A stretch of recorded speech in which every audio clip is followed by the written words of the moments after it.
అందరికీ నమస్కారం. మన తెలుగు ఛానల్కి స్వాగతం. ఇంతకుముందు వీడియోలో మనం స్వభావోక్తి అలంకారం అంటే ఏంటిదో నేర్చుకున్నాం కదా. స్వభావోక్తి అంటే ఏంటిది? ఉన్న విషయాన్ని ఉన్నది ఉన్నట్లుగా చెప్పడం స్వభావోక్తి అలంకారం. ఇప్పుడు అతిశయోక్తి అలంకారం గురించి నేర్చుకుందాం. అతిశయోక్తి అలంకారం అంటే ఏంటిది?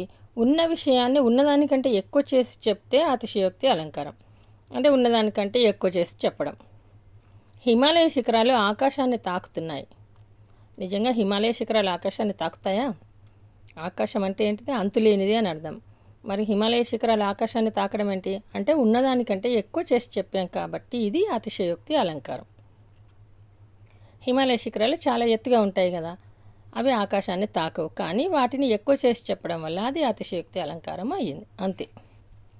రెండవది, ఆ నగరంలోని మేడలు చుక్కలను తాకుతున్నాయి.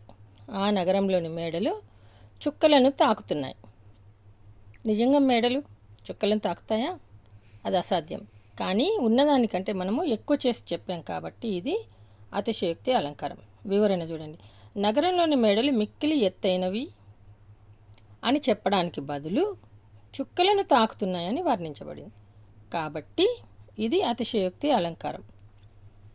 ఇంకొక ఉదాహరణ, ఆ దేవదారు వృక్షాలు ఆకాశాన్ని అంటుతున్నాయి. దేవదారు వృక్షాలు ఆకాశాన్ని అంటుతాయా? కాళిదాసు దేవదారు వృక్షాలను చాలా అందంగా వర్ణించడం జరిగింది. అలాంటి దేవదారు వృక్షాలు ఆకాశాన్ని అంటుతున్నాయట అంటే పెద్దగా ఉన్నాయి, చాలా పెద్దగా ఉన్నాయని చెప్పడానికి ఇది వాడడం జరిగింది. అతిశయోక్తి అంటే ఏంటిది? ఉన్న విషయాన్ని ఉన్నదానికంటే ఎక్కువ చేసి చెప్తే అతిశయోక్తి అలంకారం అని అంటారు. ఈ వీడియో కనుక మీకు నచ్చినట్లయితే లైక్ చేయండి, షేర్ చేయండి, సబ్స్క్రైబ్ చేయండి. ధన్యవాదాలు.